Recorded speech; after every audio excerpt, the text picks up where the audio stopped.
Welcome to Talking with the Experts. This is where we discuss great ideas to take your business to the next level. How do we know these ideas work? Well, it's because we're talking with business owners who are using these ideas. Business owners who have years of experience and expertise. All things business by business owners for business owners. And now, here is your host, Rose Davidson. Hi, I'm Rose Davidson from Talking with the Experts. I'd like to take this opportunity to thank Global Glamping Charities for their valued support. Global Glamping Charities, solving homelessness in all its forms. Reach out to them at globalglamping.org.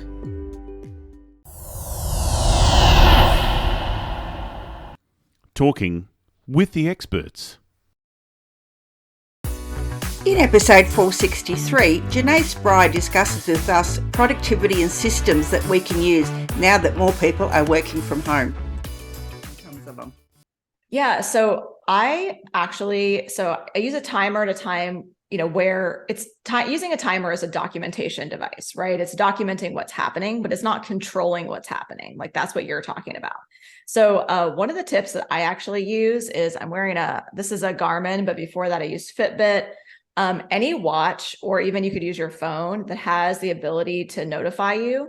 And so what I do if I decide, like, for example, let's say I'm in Canva, this is one of my favorite rabbit holes, let me, I got to find an element for this spot. Like, what element should I put? Like, I want a video camera, but it needs to be like this type of video camera or like whatever it is, And if it's something that I do tend to go down a rabbit hole with, like Canva, I will actually set an alarm on my watch. So, it's 8:30 now. Okay.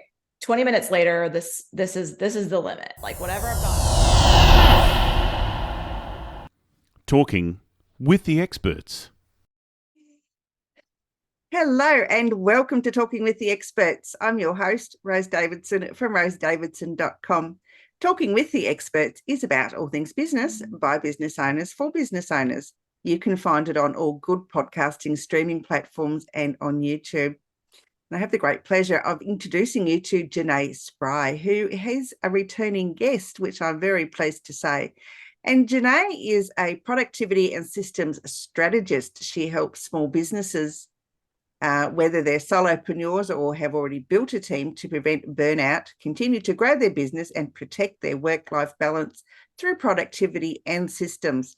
She's also the founder of Productivity Stacks, a platform that profiles the systems, tools, and people who have helped entrepreneurs in a variety of industries achieve success to help business owners get more out of their days and learn from the productivity stacks of fellow entrepreneurs. Now, we all know that it's important to have a work-life balance and time management skills and letting go of, as a business owner and relying on our systems, tools and or other people. And a lot of people are working from home these days with hybrid and so forth. And even if they aren't, or they weren't before the pandemic, then, they are certainly now. There are some great ways that we can up our business skills, our productivity, working from home or even in an office. And we can maintain that work-life balance when sometimes the two happen to clash. Welcome, Jenae. Thank you so much for being here today. And it's lovely to see you again. Thank you so much for having me. I really appreciate it. Good to see you too. Just tell me a little bit about your business and about you and, what I haven't mentioned. Sure. Yeah, so I'm the founder of Productivity Stacks, like I said, and also Doer Entrepreneurs. And so Doer Entrepreneurs, we're a productivity and systems strategy company. So basically, we help entrepreneurs build productivity and systems in their business in several key areas, including mapping, so creating a company vision, marketing systems, management systems, workflow, and of course, financial management, always a good topic. But yeah, we really focused on systems. And then just recently we've launched Productivity Stacks this year. And that's really profiling, like, as you said, the systems of other entrepreneurs and really creating it in like a digestible format. So I'm really excited about how that's already helping people. Yeah. So how is it helping people? Yeah. So Basically, we interview entrepreneurs, like yourself, and we do a video, but we actually break it down into an article. And so our productivity stacks case studies are literally starting the bit. How did you start the business and what challenges did you face? How did you grow your business? What challenges did you face? And then, how did you achieve success or scale? And what challenges did you solve and face? And we really have a very cool format where it's like challenge, solution, challenge, solution, challenge, solution.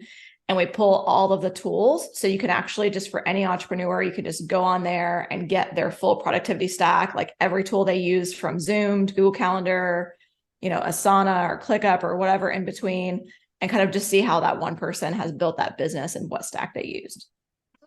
It's interesting. And so, what is the benefit of actually viewing this stack? So I think it really helps entrepreneurs, like a lot of people. So for example, I interviewed one entrepreneur, and I see that you're using an AI for note-taking in the background. And I learned about, also, I use Fathom for my note taker as well. And I learned about that like during an actual interview. And I know some of my clients go on these things and they like didn't even know that tool existed, and not only that, but it can send them down, sometimes a good rabbit hole of like, oh, Fathom AI exists. What other like note taker AI tools are there? And, so on. Yeah, I've learned a lot through the podcast. I've actually, some of my tools that I'm using at the moment have been gained through an interview. Someone's been using it, and and I thought, yeah, that would really help me a lot. And networking and learning what other entrepreneurs are using is really helpful, or can be helpful, if you're so inclined to use those tools, and they'll improve your productivity. Yeah. And, productivity isn't just about tools. You have to have a system before you implement a tool. And that's one of the biggest mistakes entrepreneurs make, is they're like, oh, let me just go get ClickUp, or let me just go, buy this tool, and then all my problems will be solved and everything will be streamlined. But that's not really how that works. You have to have a system before you have the tool. So that's the other piece that, our interview series really focuses on, is like, what was the system that solved that? Or what was, how did they implement that tool in that area? So we have challenge, solution, and then below it, we have what was the systems involved in this solution? What were the tools involved? And what were the people, right? Because hiring your first hire is like, can be really scary. It can be difficult. You don't know which thing to hire for. And so kind of seeing someone's journey of like, who was the first person they hired? Would they have done things differently? Would they have hired a different person? I think that's really helpful too.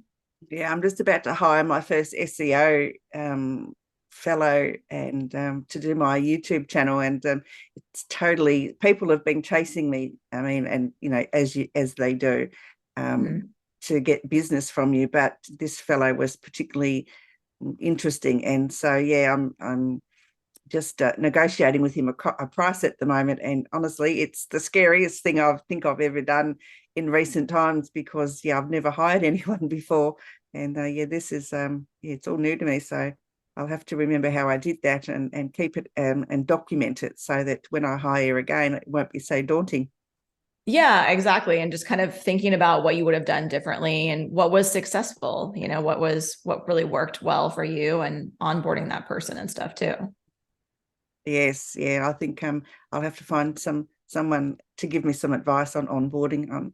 It's easy for me to advise others, but when you're doing it yourself, it's a whole different kettle of fish, trust me.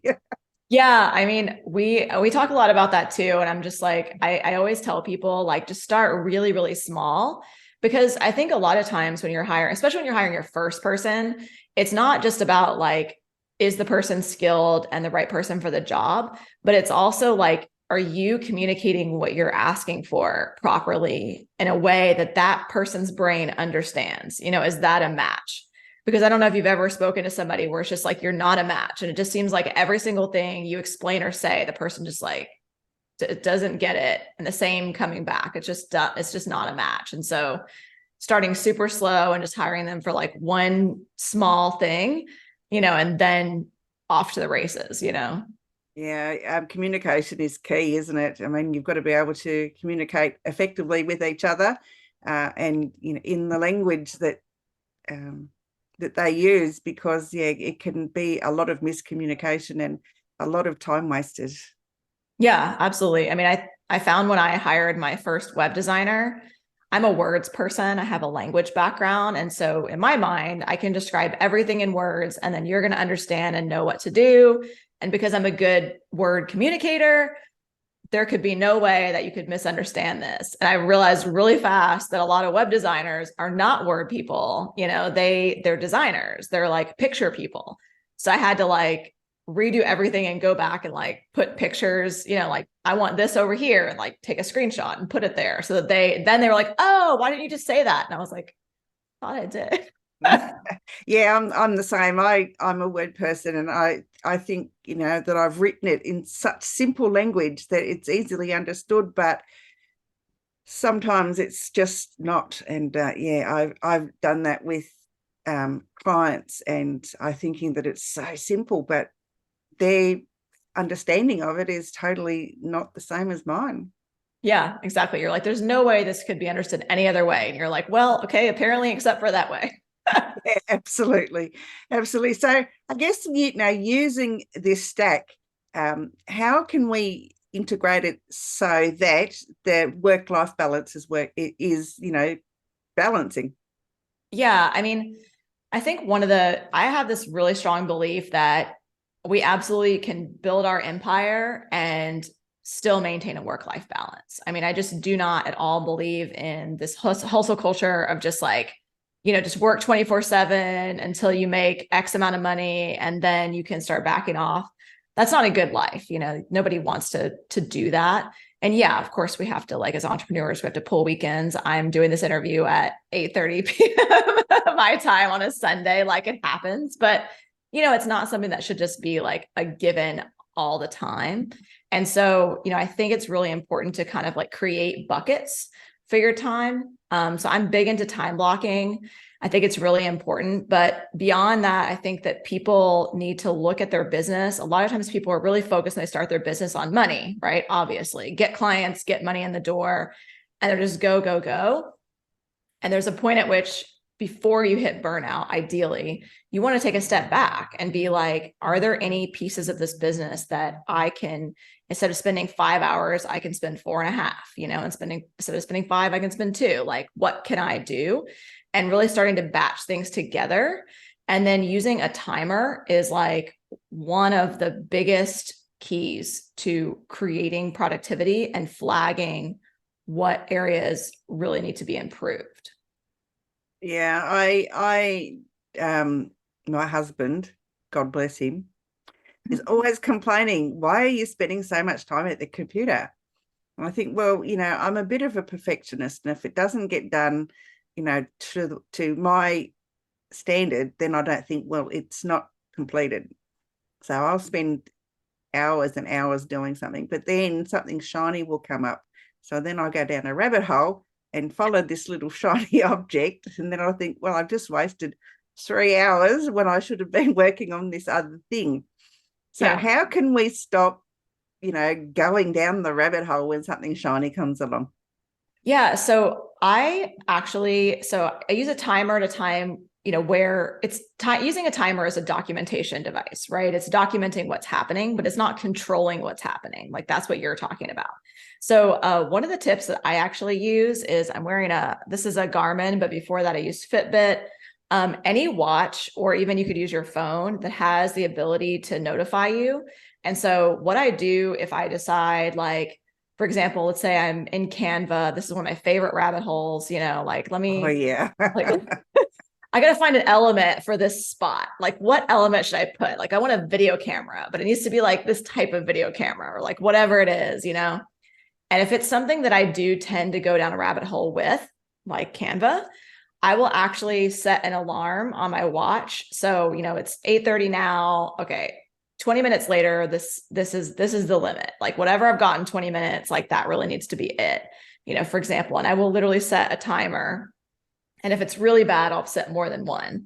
And that, like, I actually have a lot of attention issues. So I will be like hyper focused or like very distracted. So that's like my hyper focus mode. Yeah, I think and I'm just like, so yeah. I've never been diagnosed or anything, but like, everybody's like, that's like a quintessential like characteristic. Yeah. I mean, if I'm excited about something, I can be like in a certain motion and doing something and be like, wait, it's 3 hours later. What just happened? So I use all these backstops to really help me, like help pull my attention away. And occasionally, like for things that are really, really strong, I'll use like 3 timers, 8:20, 8:23, 8:25, like 8:30, you have to be done. And, that's something that has really helped me keep me from like that over focusing on something that, like you said, I mean, this video camera element is not like, I don't need to be spending that much time on it, Yeah, it's not life threatening. It won't matter that, it won't detract from your image or graphic or whatever if it's not exactly the right camera and it's not twisted in the right position. And yes, I'm so guilty of that, and I get hyper focused on something and I don't even hear anything that's going around me. I just get so focused on stuff. And my husband can be talking to me and he says, "Go down, answer me," and I didn't hear you. No, and that's so true. Like, which is why I actually use the watch instead of my phone typically for myself personally, because like you said, I don't hear things. So I have been in such hyper focus that I won't hear the phone go off anyway. Like it's not enough of a disruption. Whereas like something vibrating on my body, like that, I feel it. And I'm like, what's going on with my like watch, and I'm like, oh, I'm supposed to like be doing something else. Yeah, I think I might have to try that because it's getting a little bit out of hand these days. I've got so many things going on. I've got a summit coming up in October, and I've got a course, and and so I get really focused on the little tiny details that aren't life threatening at all, but I just get like that, and it's not helping my productivity, put it that way.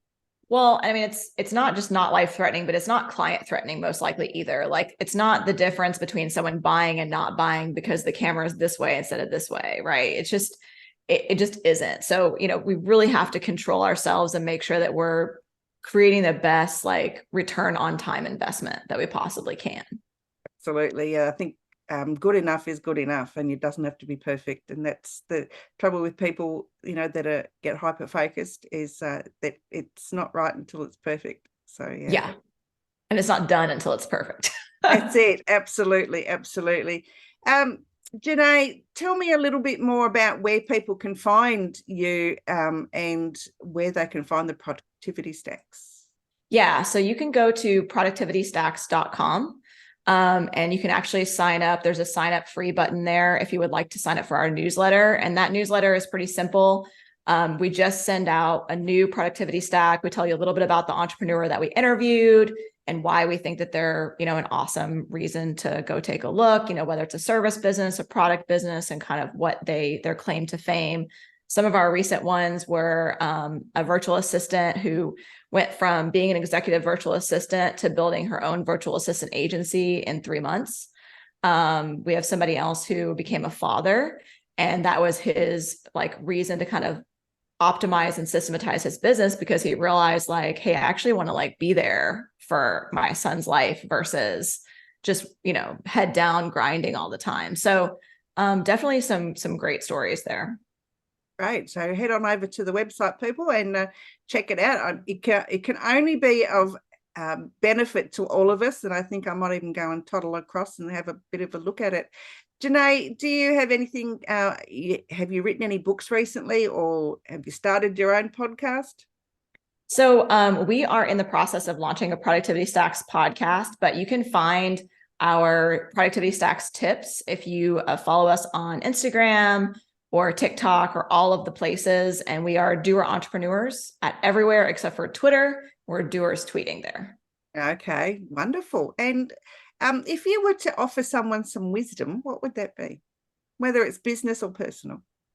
Progress, not perfection in all things. So it's funny that you kind of mentioned perfectionism, because I was kind of thinking about that as you're saying that. But yeah, and I think people even get caught up when they're trying to plan or systematize and creating this like perfect system for something. And the truth is that, business is messy, life is messy. Make a better system than you had yesterday. That's all that we can ask for. Absolutely. And I guess I just want to dive before we go a little bit deeper into the stacks because it's really interesting. I would like to learn a little bit more about, how they actually work. I mean, you've explained the basics, but is there some drill down that we could, go into? Yeah, sure. So I can actually just pull our most recent one up at the time of this recording. So her name is Rena, for example. And so you'll just, when you see her stack at the beginning, you'll see her first challenge was starting from 0. And then she had financial struggles. She was getting paid very low rates. So she was close to burnout. She went hard and got to 6 figures. But then if you look in, you'll see, for example, she was using job boards. That was her system. So we really take what the entrepreneur says and then we pull out the wisdom, right? So we don't sit there with the entrepreneur and go, okay, what was challenge 1? What was challenge 2? We just kind of let them talk and tell their story, kind of like we're talking now. And then like I said, I think the pieces that I love the best about it is the bottom, we have their just productivity quick stack reference. So like hers is Excel, Word, a tool called LSP, which is a industry specific tool, Zoom, Audible, Google Calendar. Everything is Figure Outable, which is a book and system that she implemented, Atomic Habits.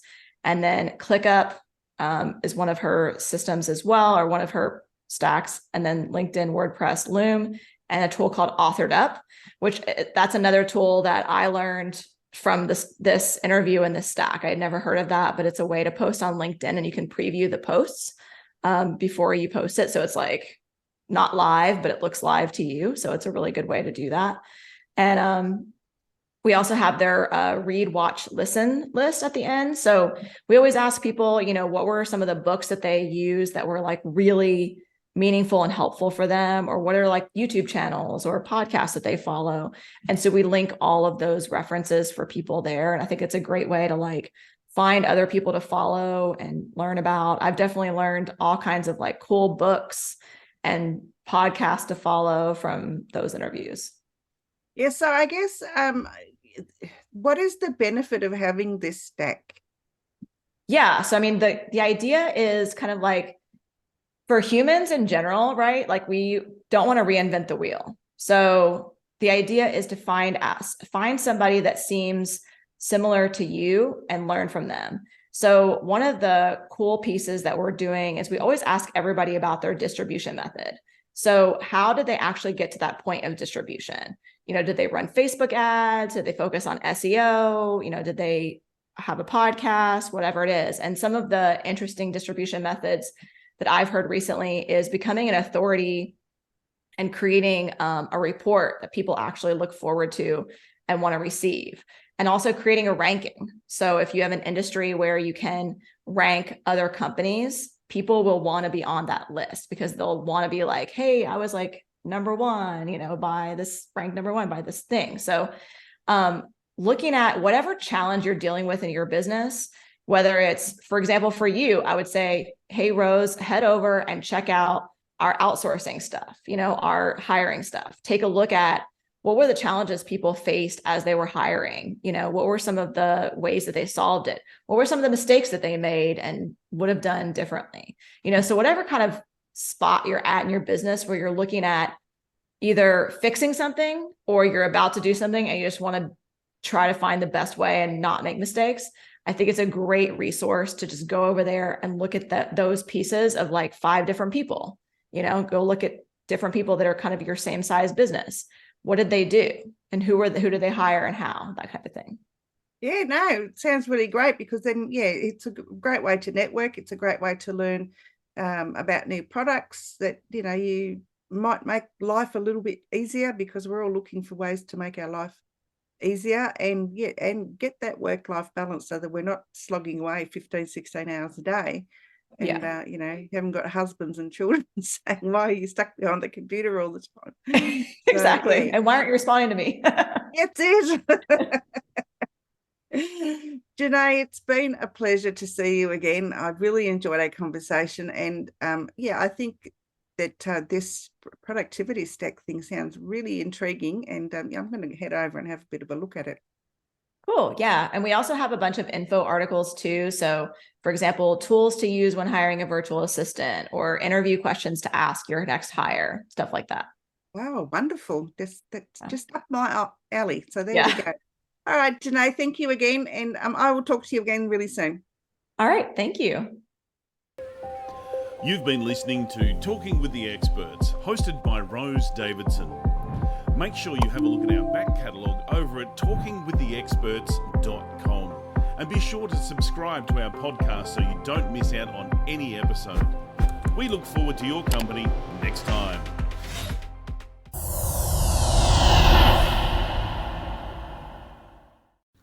Talking with the Experts.